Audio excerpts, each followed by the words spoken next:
Hi, Ashley Williams here. We're in Swansea, Wales at the Drag Academy where the Drag Pro team train every single day, and I'm going to show you some of our training towards ADCC European trials, followed by a few things I like to do with my day, lifting and some R&R.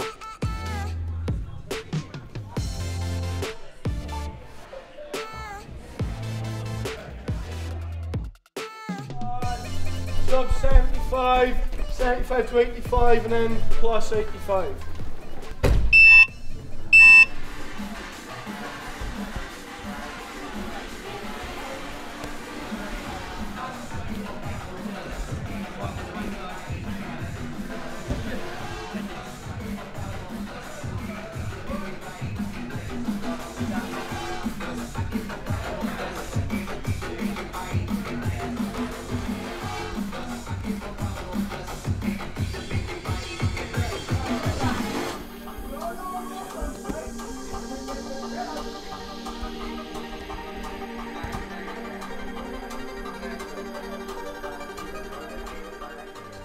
Yeah, I'd say training's going about where it needs to be. You know, there's always setbacks and everything's not perfect, but I feel as good as I can feel, you know, like I feel sharp and finishes are strong, so yeah, looking good. We're going to do first improved position, we get to a positive. For example, do for headlock. Tom starts in the headlock, I manage to throw him, get the unit, start attacking his back. If I solidify the position, we stop. He's going from a positive position to a mad negative position. 1, 2, 3, let's go. For me, it's just mentally making sure he's in the right headspace. I think physically, he's always fantastic. He's obviously a great athlete. His technique is phenomenal. I'm not really going to improve that a lot. I might give him pointers now and again. Making sure he's happy, he's in a good environment for his training.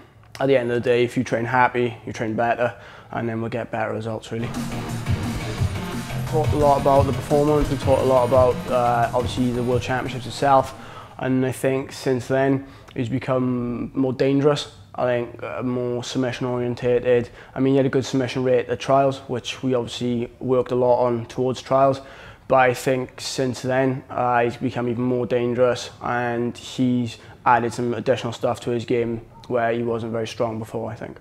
Specifically trying to get more ADCC ready, because at the end of the day everyone's going to have high level jiu-jitsu, they're all good athletes, but it's sometimes down to who knows the rules better and who knows the position slightly better for that rule set. Good round today.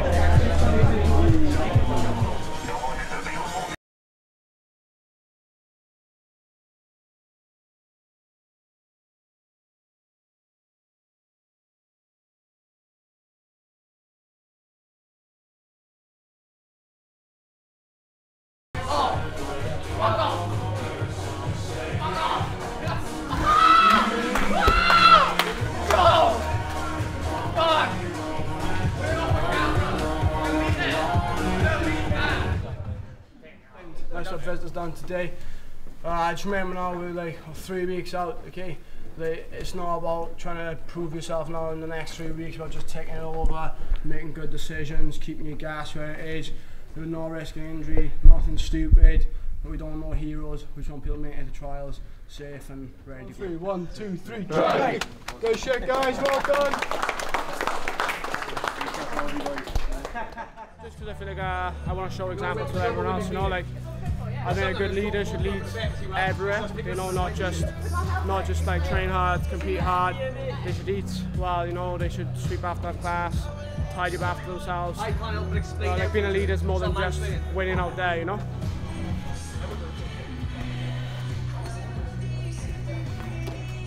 So this is the first trials I did, and obviously I managed to win.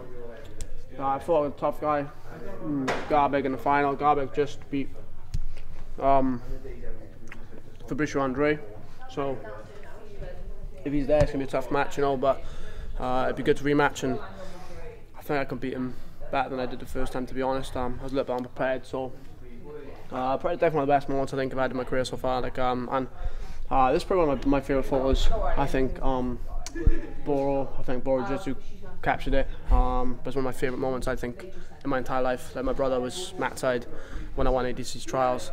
I don't tell, like, this photo is the one they took of the winners after, and it's actually the first time I think I've ever cried after I've won something. So yeah, it was a big one for me. I really enjoyed it. Why ADCC? I don't know. I suppose I don't know what makes it so special. Like when you're there, nothing else compares to it. And I don't think it was always ADCC. I think it's ADCC now because of people like Mo Jassim and Seth Daniels and these people who are bringing it to the forefront. They're getting 10,000 people in seats to watch jiu-jitsu. How? You know? And if you can put eyes there, then I want to be on those mats. You know, I want to be showcasing my skills. I want to show people what I've got to offer. I believe I'm an exciting fighter. I believe I'm an exciting grappler. You know, I will kind of live and die by the sword. I'll push the action. I'll work my best. You've got a massive opportunity for your life to change. You know, Craig Jones did it. Craig Jones literally did it. Lachlan Giles did it. You know, there's so many great stories from ADCC. Let's be honest about it. Can you name every world Nogi champion from IBJJF? You know? Because I can name a lot of ADCC champions from the last years in all weights. I just feel like they've built something people want to watch. I've booked on to 2 trials. I booked 2 trials before that. I actually booked onto, and I got injured and had a wedding I had to attend. And I actually got married myself whilst ADCC was on 5 years ago. And I had my kit with me. I was in Bali getting married, and Mo messaged me saying I might be one of the reserves from Europe. So if someone dropped out, I would get a spot. And I told my wife now, I said, look, if I get that call, you best believe I'm out of here. I was ready to get the next flight from Bali to America, cut the weight and just compete. Like, that's what ADCC means, you know, that's what it is. So if you ask me honestly, like, I think my performance was terrible. I just let the event get to me from the last ADCC in the World Championships. I know it's easy to say, oh, you only lost 2-0 to the guy who won it. And all due respect to Baby Shark, he's fantastic, man. He's such a good grappler, you know. It proves it over and over again. He is elite. But I was in that match, but I wasn't in the match, you know. I wasn't there. I just wasn't 100%. I wasn't everything I needed to be. I kind of let myself down, you know. I just didn't do what I could have done. And I was feeling him in the match, and I was like, oh, I can beat this.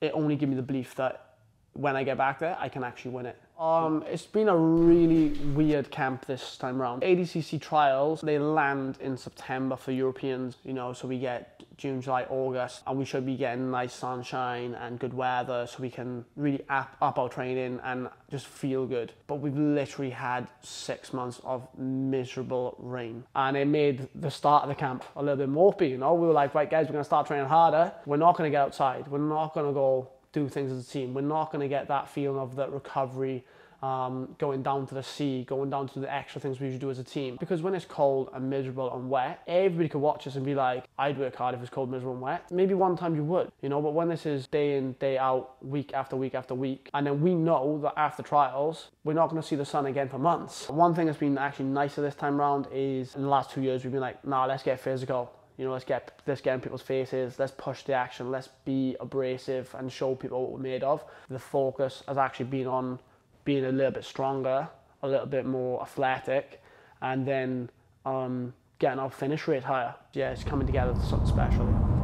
So we're just at my house now, and we've got like the Daisy Fresh wheels going on with the team here. Most of the coaches have got 1 or 2 of the members of the team living in their house or something different. So myself, we've actually got my garage converted. So 2 of the team members, excuse the mess, they're not the cleanest, but yeah, they just moved in. They travelled down from Scotland, and they just live here full time, train full time and compete. And they've been on Polaris, been killing it, won medals at Europeans, but yeah, they're living the jiu-jitsu lifestyle. This is Miguel Alvarez, Jack Gillis. If your mums are watching, this is how your boys are living. So yeah, so they're actually they're staying in. We've got like a fighter's house. If I can show it to you on the way there, but it's on the way to the beach. So we own another house, and the team, we've got like 4 guys who live in the house. So we've got like a fighter's house. We've got a garage. My brother's got a garage. We want the team to grow, but because jiu-jitsu is not really like a massively financial sport, it's just impossible to get people to come and train full time, you know? Like in the bigger gyms, of course, like AOJ, Atos, like B Team, like they've got the reputation, they're gonna get people investing to want to go there. But for some people, like that's just not a possibility. You know, it's just not a possibility. You can't live in a big city, afford the rent, afford the bills, afford the food, afford the training. You know, here if we can provide opportunity, we try to, for sure. Ducky, come on, let's go with me. In the UK, we've actually got a negative outlook towards sport. Like, UK parents are still telling their kids, get a real job, you know?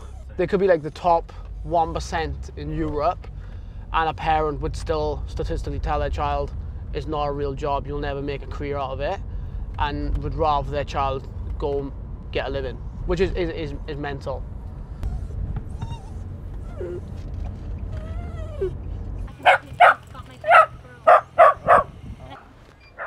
So wrapping up a training session now, just come down the beach for some R&R, kind of make sure we get that recovery in with our training. Looking forward to tomorrow's session, just trying to stay sharp, ready for trials, and everything else I've got going on.